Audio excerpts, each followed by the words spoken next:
A'udzubillahi minasyaitonirrajim. Bismillahirrahmanirrahim. Alhamdulillahirabbil alamin wassalatu wassalamu ala asyrafil anbiya'i wal mursalin wa ala alihi wa sahbihi ajma'in. Amma ba'd. Shalla 'alaika Allahu ya adnani ya Mustafa ya Saf wa Rahmani. Alhamdulillahilladzi a'tani hadzal ghulam at-tayyibal ardani hadzal ghulam at-tayyibal ardani. Alhamdulillah, bertemu kita sempena menyambut Maulidur Rasul sallallahu alaihi wasallam pada tahun ini. Jadi insya-Allah mari sama-sama kita menelusuri kisah sosok agung lagi mulia ini sebagai satu penghayatan, seterusnya menjadikan ia sebagai amalan dalam kehidupan kita sehari-hari. Sebelum tu, mari kita pasakkan dalam diri kita untuk memperbanyakkan selawat. Bermula hari ini, kalau yang dah mula sebelum-sebelum ni, maknanya hari ini menjadikan kita memangkin, sebagai pemangkin kepada diri kita untuk lebih memperbanyakkan lagi berselawat, amalan harian kita untuk mendekatkan diri kita ataupun melahirkan kecintaan kita kepada Nabi sallallahu alaihi wasallam. Okey, firman Allah Subhanahu wa taala dalam surah Al-Ahzab ayat 21. A'udzubillahi minasyaitonir rajim. Bismillahirrahmanirrahim. Laqad kana lakum fi Rasulillahi uswatun hasanah liman kana yarjullaha wal yawmal akhir wa dzakarallaha katsira. Shadaqallahul azim. Maksudnya, dan sesungguhnya adalah bagi kamu pada diri Rasulullah itu contoh ikutan yang baik, yaitu bagi orang yang sentiasa mengharapkan keredaan Allah dan balasan baik pada hari akhirat, serta ia pula menyebut dan mengingati Allah sebanyak-banyaknya dalam masa susah dan senang. Masya Allah, kan?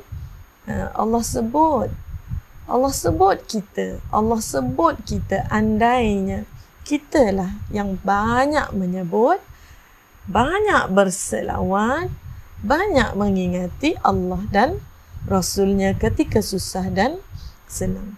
Jadi untuk awalnya, mari kita lihat sejarah.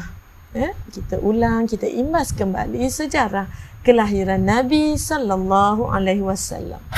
Alhamdulillah, tahun ini sempat lagi kita bertemu dengan 12 Rabiul Awal, di mana satu peristiwa besar dalam sejarah atau sirah Nabi, iaitu sempena kelahiran baginda sallallahu alaihi wasallam. Umumnya kita sebagai masyarakat Islam mengetahui bahawa junjungan besar sallallahu alaihi wasallam dilahirkan pada hari Isnin 12 Rabiul Awal tahun gajah. Jadi bersamaan dengan berapa hari bulan tu? Bersamaan dengan 20 April 571 Masihi. Jadi sebelum kita pergi jauh, mari kita lihat suasana dunia sebelum kedatangan Islam. Bagaimana suasana dunia ketika itu? Mari kita lihat.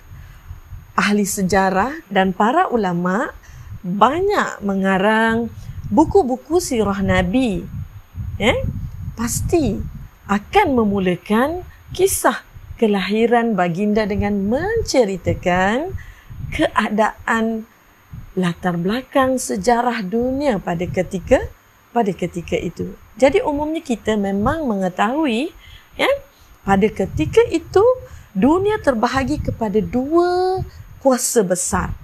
Apa dia? Okay, ingat tak? Apa dia? Okey, bagus. Iaitu kuasa Rom dan Parsi.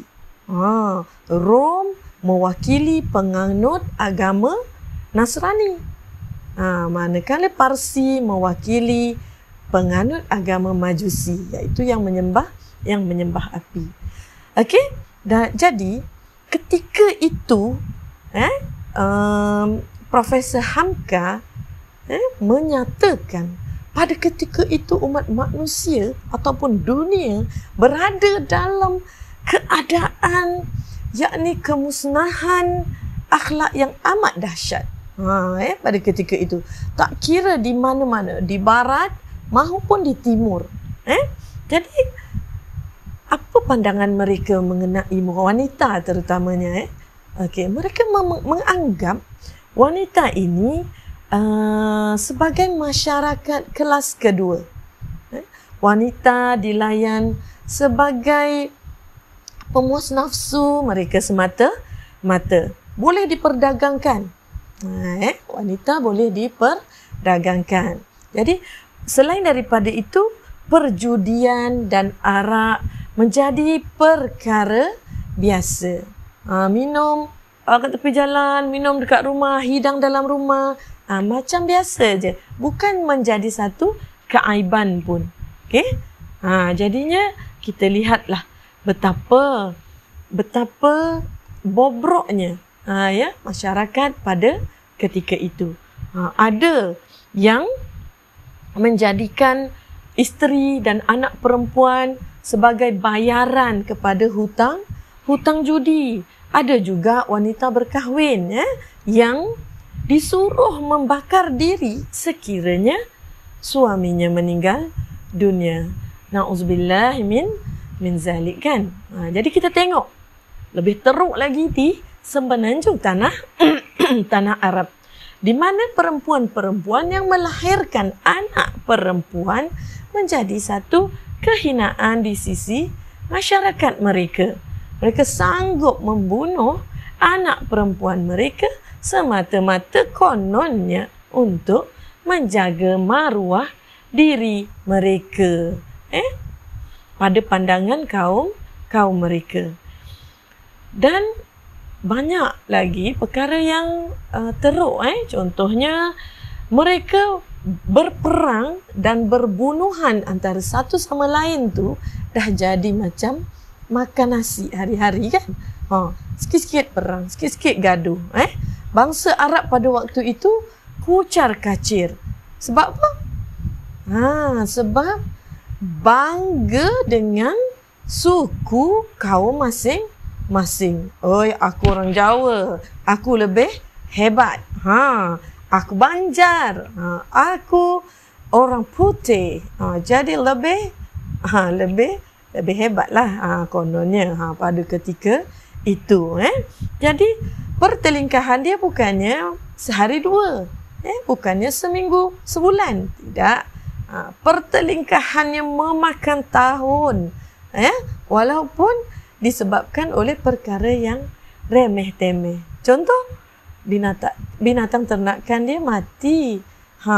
Itu pun boleh jadi sebab pergaduhan berkurun-kurun lamanya.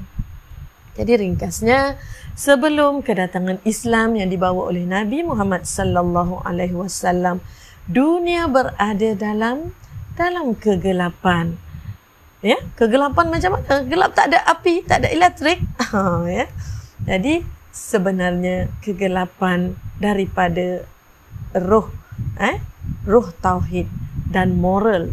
Walaupun pada ketika itu tertegaknya dua tamadun besar manusia, iaitu Rom dan Parsi. Jadi mari kita lihat kelahiran Nabi Muhammad sallallahu alaihi wasallam. Allah berfirman di dalam surah Al-Anbiya ayat 107. A'udzu billahi minasyaitonir rajim. Wa ma arsalnaka illa rahmatan lil alamin. Yang bermaksud, dan tidaklah aku utuskan engkau wahai Muhammad melainkan untuk menjadi rahmat kepada seluruh alam. Jadi diceritakan pada tahun kelahiran Nabi yang dikenali sebagai tahun gajah. Okey, apa peristiwa yang berlaku? Apa peristiwa yang berlaku pada ketika itu? Cuba kita ingat semula. Apa dia? Tentera bergajah. Tentera bergajah Raja Abrahah yang beragama Kristian. Berbondong-bondong menghantar tenteranya ke Mekah untuk meruntuhkan Kaabah bagi mempengaruhi masyarakat dunia pada ketika itu untuk datang ke gerejanya di Syam, di ibu kota Yaman. Ni sikap hasad dengki lah kan. Tengok, ramai je orang pergi Mekah ni. Tak boleh jadi ni. Aku kena buat satu gereja yang besar supaya orang datang. Tapi apa yang berlaku? Kisah ini disebutkan oleh Allah Subhanahu Wa Taala di dalam Al-Quran dalam surah Al-Fil yang bermaksud, tidakkah kamu melihat bagaimana Tuhan kamu memperlakukan terhadap tentera bergajah? Sehinggalah akhir ayat di mana bala tentera itu dimusnahkan oleh sekumpulan burung. Burung apa semua? Ingat tak? Ababil.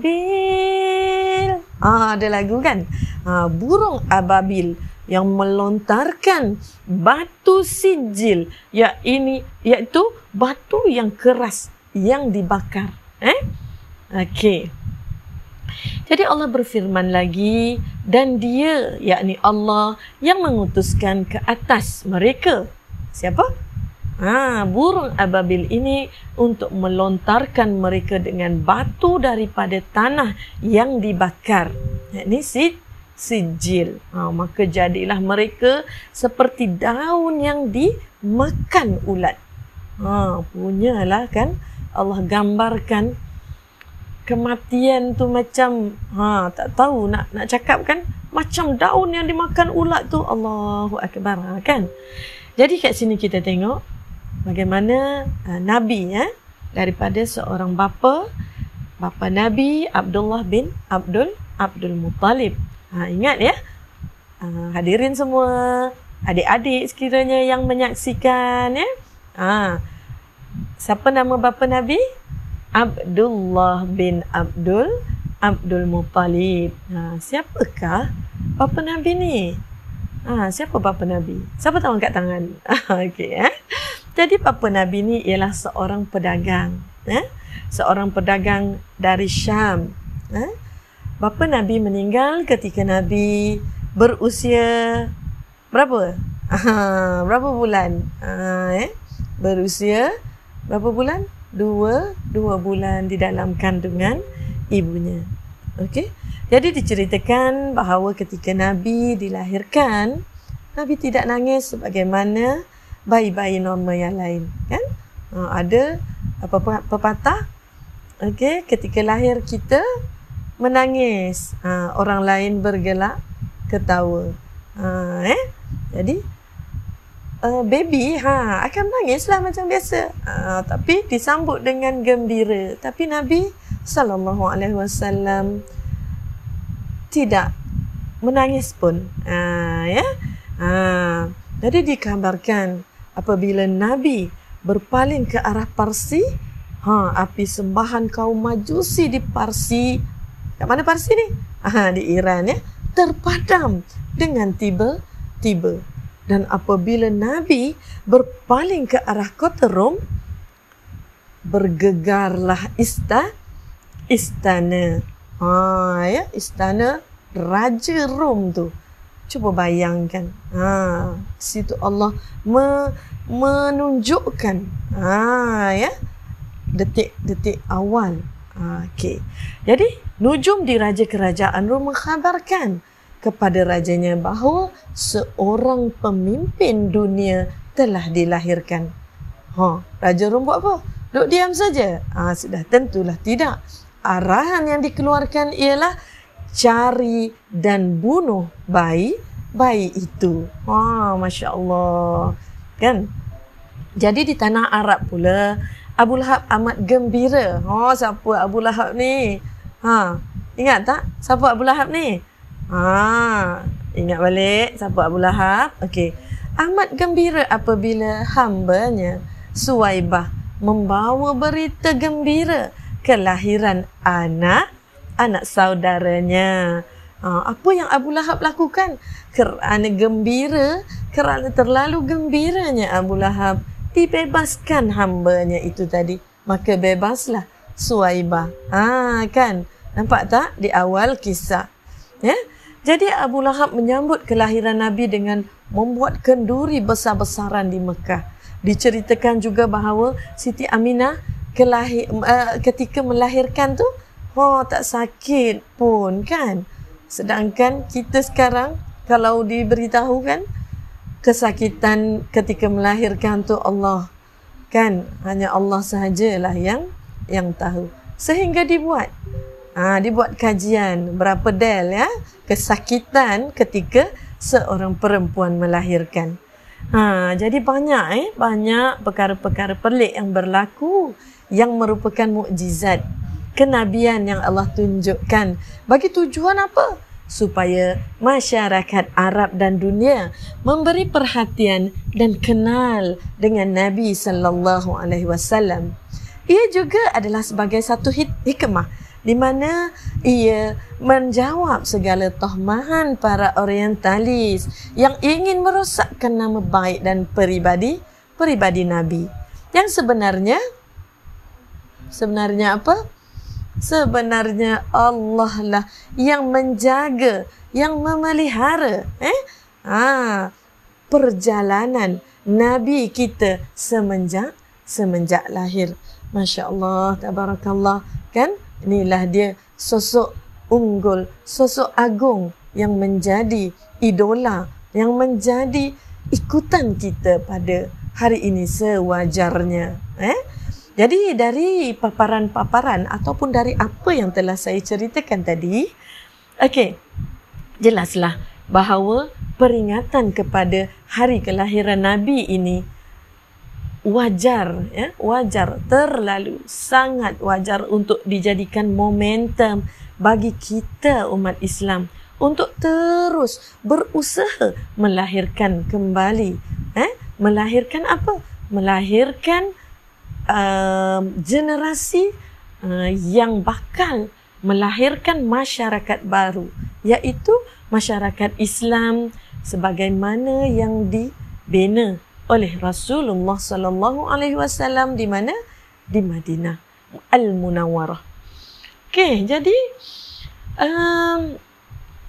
tak ada bezanya lah, kan? Tak ada bezanya sekarang. Masyarakat sekarang, kita tengoklah masyarakat kita sekarang tidak ada bezanya dengan masyarakat Arab pra-Islam, iaitu zaman jahiliyah dulu, kan.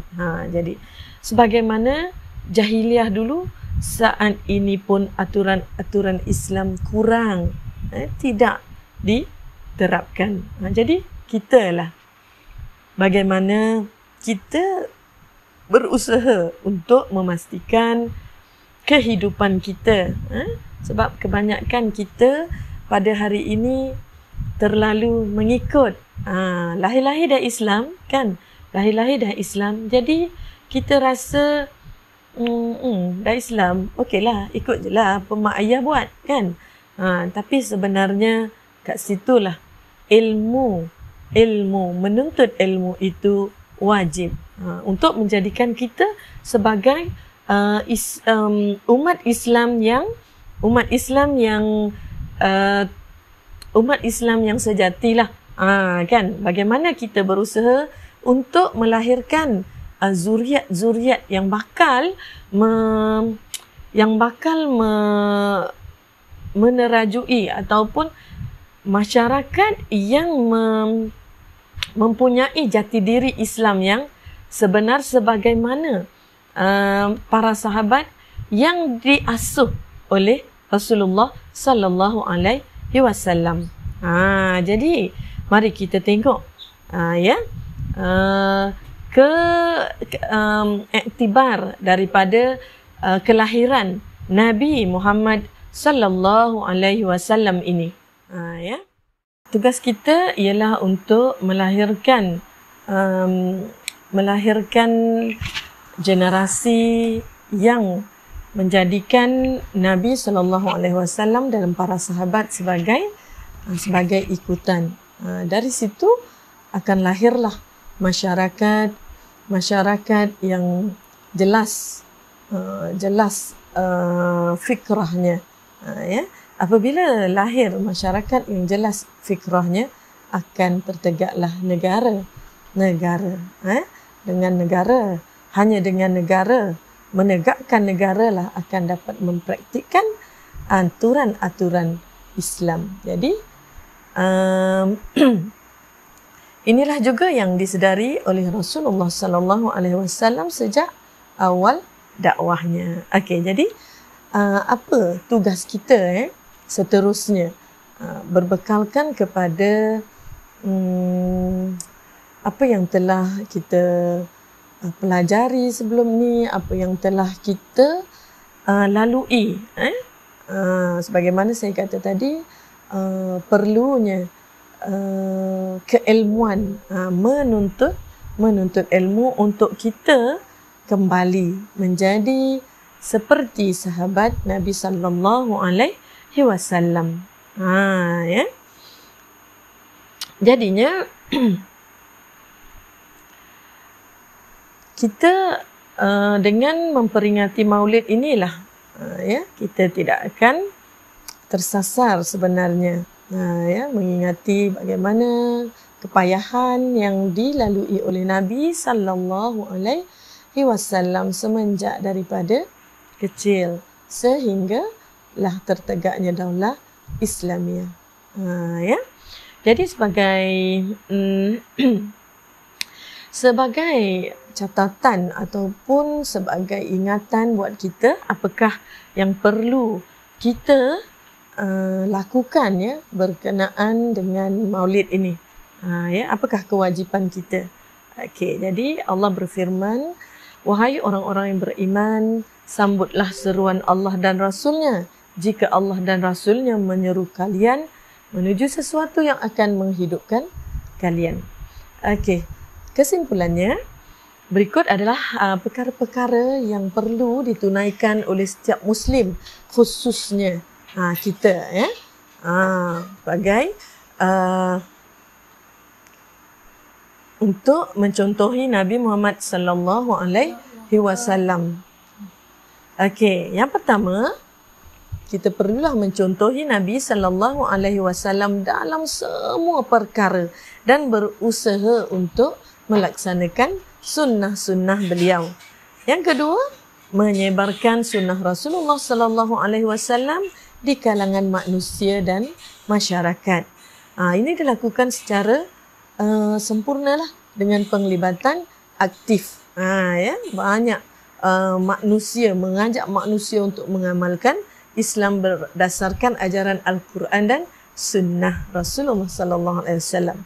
Yang ketiga, mempertahankan sunnah Rasulullah sallallahu alaihi wasallam dari penyelewengan dan serangan mereka yang dengki terhadapnya.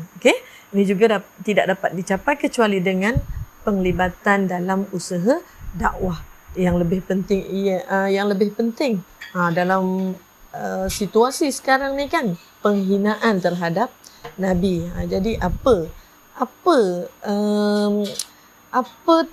tugas, apa peranan kita kan?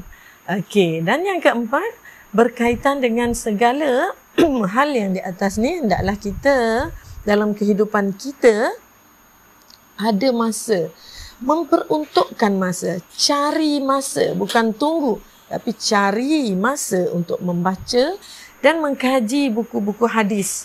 Ya, sebab tak mungkin kita dapat melaksanakan sunnah Rasulullah sallallahu alaihi wasallam dan menyebarkannya tanpa mengetahui apa itu sunnah ataupun hadis Nabi sallallahu alaihi wasallam.